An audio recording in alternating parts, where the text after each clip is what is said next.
today we have Felipe Abrego from the high school, and he is a junior at the high school. He's going to read chapter 10 to us. Okay.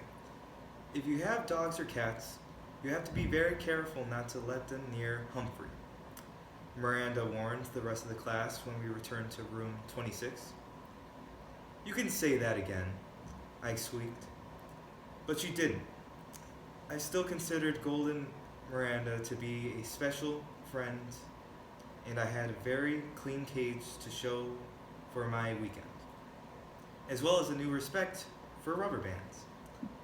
But I also decided that even though Miranda is practically a perfect person, I was not in a hurry to stay with her again. AJ raised his hand, and Mrs. Brisbane called on him. May I have Humphrey this weekend? We don't have a dog or a cat, he bellowed. Lower your voice, AJ. I'll let you know on Thursday. There may be other students who want Humphrey as well. At least half the hands in the classroom went up as kids shouted, Me! Me! I was quite flattered, but for some reason the whole subject seemed to make Garth mad. Within minutes, he shot a rubber band at AJ. Ouch! AJ complained loudly.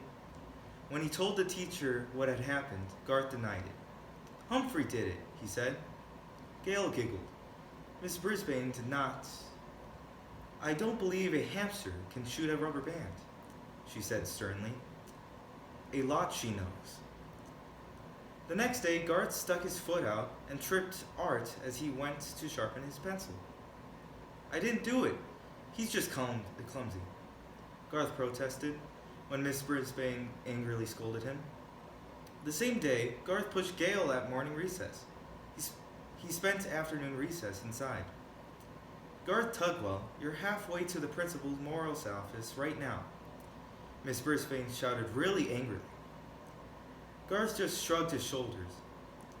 On Wednesday, Garth sneaked back into the room while Miss Brisbane went to the office during recess and headed straight for my cage. The two of us were all alone in that room. Hello, Rat. Why don't you just run away? Then nobody will take you home on the weekend, he said. He opened my cage door and grabbed me. You'd like your freedom, wouldn't you, Rat? He set me on the floor. My heart was pounding. Thump, thump, thump. Go on, Rat, skedaddle. He gave me a little push with his hand. I scampered under the table. I wanted to say something, but for the first time ever, I was scared squeakless. Have fun, he said, and in an instant, he was gone. I was pretty confused. For one thing, I didn't want to run away. I was perfectly happy in staying in room 26 and having adventures on the weekend. Where would I go? What would I do? There was no time to waste. I scampered over to the cord that hung down from the blind and grabbed on it. Then I started an old swinging routine, back and forth, swinging a little higher each time until I could reach the tabletop. Back, forth, back, forth, back, forth. Leap!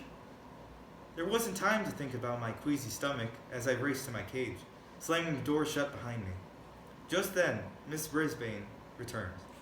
I darted to my sleeping house so she wouldn't see how hard I was breathing. I saw her look at the window, puzzled. She walked over to it and stared at the blind cord, which was still swinging. She reached out and stopped it with her hand. Then she shook her head and walked away. When recess was over and my classmates filed back into class, Garth looked over at my cage, half smiling. But that smile quickly disappeared when he saw the door was closed. He leapt out of his seat and looked at my cage. Howdy, I squeaked at him. Garth, please get back in your seat, Miss Brisbane told him.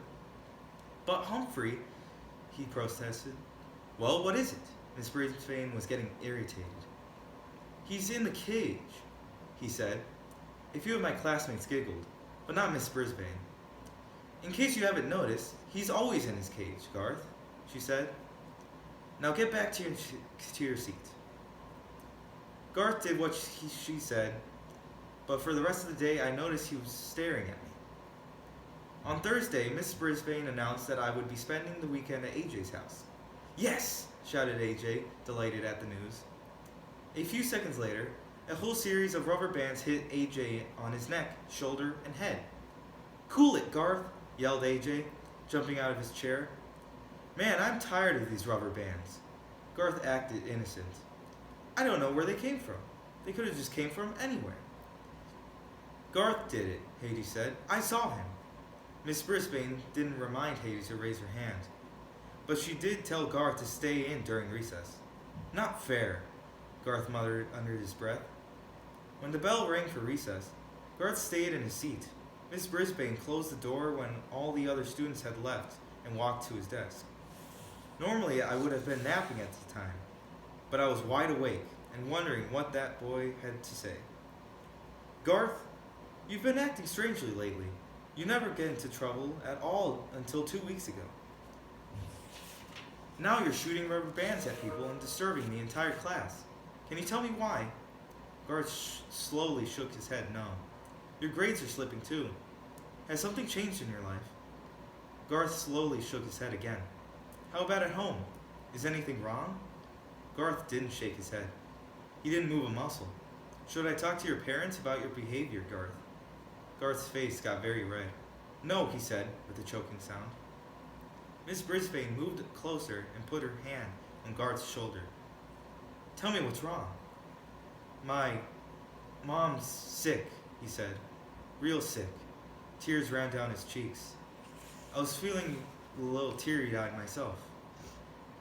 How sick? Miss Brisbane asked.